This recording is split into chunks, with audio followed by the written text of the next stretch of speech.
Hi hello నమస్తే welcome to our channel. This is Balakrishna. జరగబోయే పరిణామాలను బట్టి చూస్తే భారతదేశంలో మరో కొత్త రాష్ట్రం పురుడు పోసుకోబోతోందా, అందులోనూ ముఖ్యంగా దక్షిణాదిలో సౌత్ ఇండియాలో ఒక కొత్త రాష్ట్రం రాబోతుందా అనే ఒక సంకేతాలు మనకి అందుతున్నాయి. వివరాలకు వెళ్తే ఉత్తర కర్ణాటక, ముఖ్యంగా సౌత్ ఇండియాలో కర్ణాటకలో ఒక 13 జిల్లాలను ఉత్తర కర్ణాటక మార్చాలని చెప్పేసి ఎప్పటి నుంచి కొన్ని పోరాటాలు జరుగుతున్నాయి. ఉత్తర కర్ణాటక పోరాట సమితి, వాళ్ళు పోరాట సమితి అనేదని హో అంటాం కన్నడలో.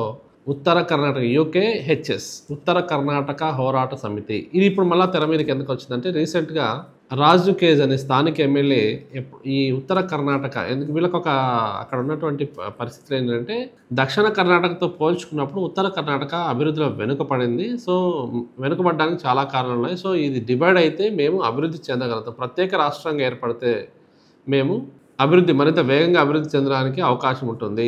దక్షిణ కర్ణాటకతో పోలిస్తే మా మీద సవతి ప్రేమ చూపిస్తున్నారు కాబట్టి మిమ్మల్ని విడగొట్టేశారనుకోండి, మేము సపరేట్ రాష్ట్రంగా ఏర్పడతాం, మేమంతా కలిసి అభివృద్ధిలో ముందుకు వెళ్తాం, దేశంలో ఉన్న ఇతర రాష్ట్రాలతో మేము పోటీగా వెళ్తాం, పోటీ పడగలం అనే ఒక గట్టి ఇదితోటి ఈ పోరాటం నడుస్తుంది. దీనికి తాజాగా ఏమైందంటే, స్థానిక ఎమ్మెల్యే రాజు కేజ్ గారు ఒక ఉత్తరం రాశారు. ఇక రాష్ట్రపతికి పైన ఉన్నత రాజకీయ నాయకులకి అందరికీ కూడా, ప్రధానికి, రాష్ట్రపతులకి అందరికీ కూడా త్వరలో మీరు ఈ జరగబోయే శీతాకాల సమావేశాల్లో ఈ ప్రత్యేక ఉత్తర కర్ణాటక రాష్ట్ర ప్రతిపాదన మీరు చేయకపోతే మేము దీన్ని తీవ్రంగా వ్యతిరేకిస్తాం, పోరాటాలు చేస్తాం, ఏకంగా జెండా ఉత్తర కర్ణాటక పోరాట సమితి జెండాను మేము ఎగరవేస్తాము, అసెంబ్లీ మీద ఎగరేస్తాం అన్నట్టుగా ఒక తీవ్రమైన హెచ్చరిక చేస్తున్నట్టుగా ఒక ఉత్తరాన్ని రాశారు ఆయన రాష్ట్రపతికి. సో ఇక్కడ మనం గమనించాల్సింది ఏంటంటే, ఇప్పుడు ఆల్రెడీ మన భారతదేశంలో 29 రాష్ట్రాలు ఉండేవి. అవి మన జమ్మూ కాశ్మీర్ కేంద్రపాలిత ప్రాంతాలుగా చేయడంతో 28 రాష్ట్రాలు అయ్యాయి. 2014లో తెలంగాణ ఏర్పడినప్పుడు ఆంధ్రప్రదేశ్ నుంచి విడిపోయి తెలుగు భాష మాట్లాడే వాళ్ళలో ప్రత్యేక రాష్ట్రంగా ఎన్నో ఏళ్ళుగా పోరాటం చేస్తూ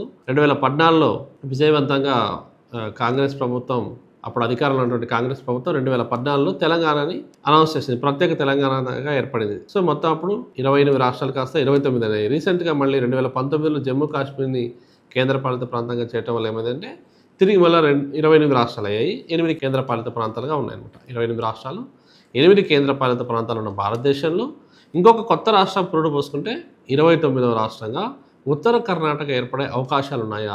దీనికి సాధ్యాలు ఏంటి? ఎందుకంటే ఇప్పుడు మళ్ళీ తిరిగి చర్చ ప్రారంభమైంది కర్ణాటకలో. ఎన్నో ఏళ్ళుగా ఈ పోరాటం సాగుతుంది.